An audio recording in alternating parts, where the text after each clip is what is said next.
নমস্কাৰ আন এটি ৰেচিপি লৈ আহিছোঁ। আজি এটা আনকমন ৰেচিপি, স্পেচিয়েল এটা নিৰামিষ থালি। কিন্তু এই নিৰামিষত আচলতে আপোনাৰ আদা নহৰু পিঁয়াজ এইবিলাক ইউজ কৰা হয়। ঘৰৰে গছৰ কাচকল আৰু এই কাচকলৰ কোফতা।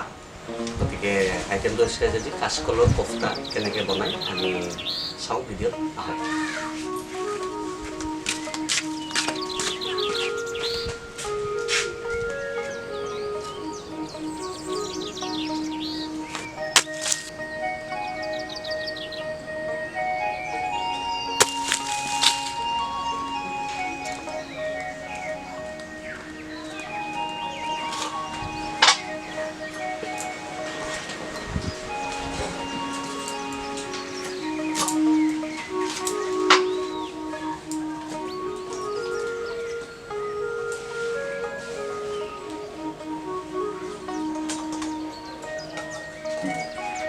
কলখিনি বইল হৈ লওক।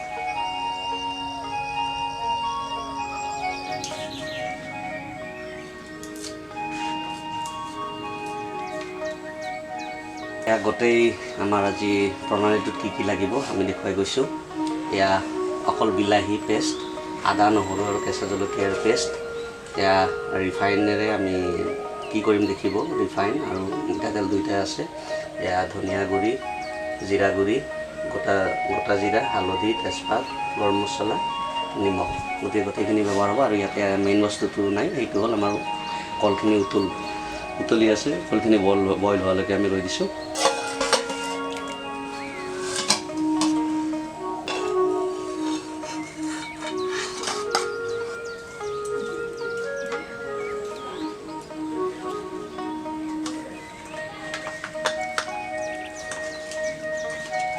এয়া আমাৰ কলখিনি বইল হ'ল আৰু তাত পিটিকি লোৱা হ'ল। এতিয়া তাত দিয়া হৈছে আদা নহৰু আৰু কেঁচা জলকীয়াৰ পেষ্ট অকণমান, নিমখ, হালধি, ধনিয়া গুড়ি,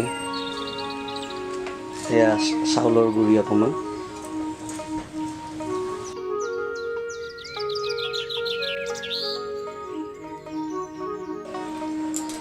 চাওক। এয়া কাচকলৰ সেই মিশ্ৰণটো আমি ধুনীয়াকৈ কোফতা মানে এনেকৈ লাড়ু, নাৰিকলৰ লাড়ু যেনেকৈ তাত অলপ ডাঙৰ চাইজৰ লাড়ু এনেকৈ বনাই লোৱা হৈছে। এয়া আমি ৰিফাইন তেল ইউজ কৰিছোঁ। এয়া তেলখিনি গৰম হৈছে লাহে লাহে। এতিয়া লাড়ু বুলিয়ে কৈছোঁ আৰু কাচকলৰ যিখিনি কোফতা সেইখিনি আমি ভাজি আছোঁ।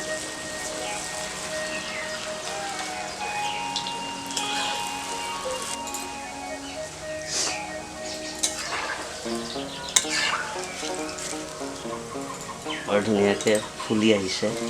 কাচকলটো এনেও অলপ ফুলেই, আৰু বহুতে ইয়াতে বেকিং পাউডাৰো ইউজ কৰে। আমি তেনেকৈ কৰা নাই, অকণমান চাউলৰ গুড়ি দিছোঁ। এয়া আমাৰ ফ্ৰাই হৈ গৈছে।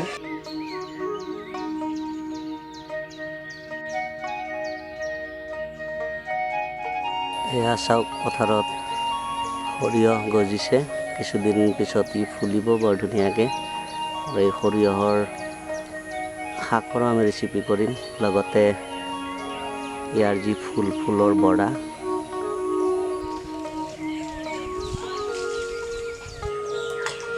এয়া তৰকাৰীৰ আচল পৰ্যায়লৈকে আগবাঢ়িছোঁ। কাচকলৰ কোফতা, তেল গৰম হৈছে। গোটা গৰম মছলা, তেজপাত, অকণমান গোটা জিৰা,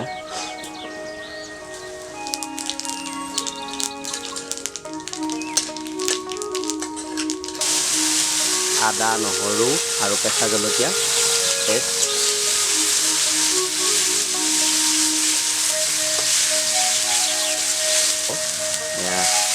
ইয়াতে প্ৰায় দেখিছে কোফতা কিমানখিনি আছে। গতিকে এটা অনুমান কৰি প্ৰায় 4-5টা বিলাহী ইউজ কৰিছোঁ। হালধি, নিমখ,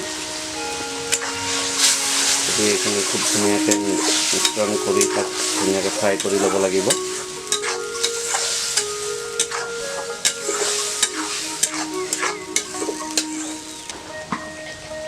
গতিকে মছলাখিনি বইল হ'বৰ কাৰণে অকণমান সময় ঢাকি ৰাখিব লাগিব।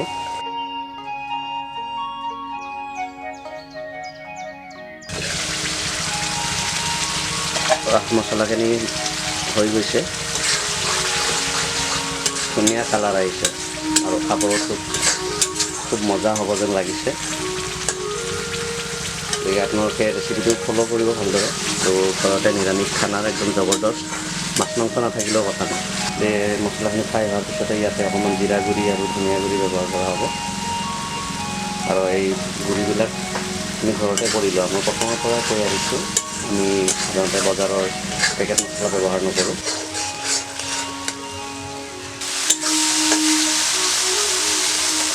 অকণমান গ্ৰেভি কৰিব লাগিব, তো সেইটো অকণমান পানী দি দিয়া হ'ল।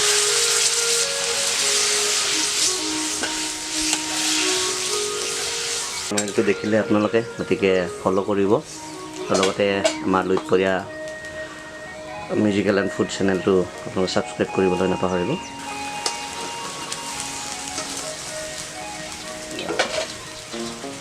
গতিকে ইয়াক অকণমান বইল কৰিব লাগিব আৰু গ্ৰেভি হ'ব। গতিকে অকণমান এতিয়া গৰম মছলাৰ গুড়ি আমি ঘৰতে কৰি লোৱা গৰম মছলাৰ গুড়ি দিয়া হ'ব।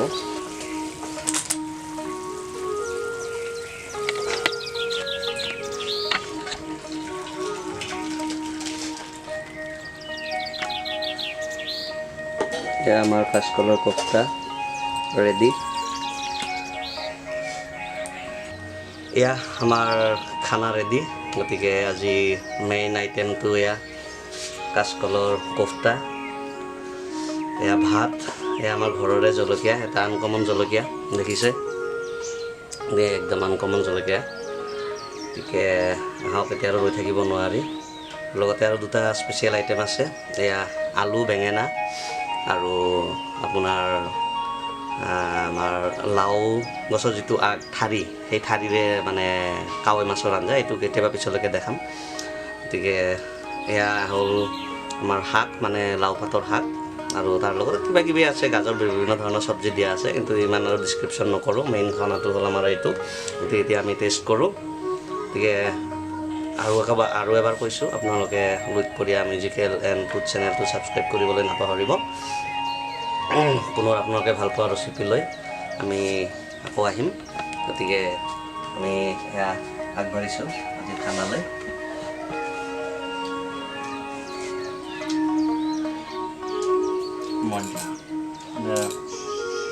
খাই চাব আপোনালোকে বনাই কিনে।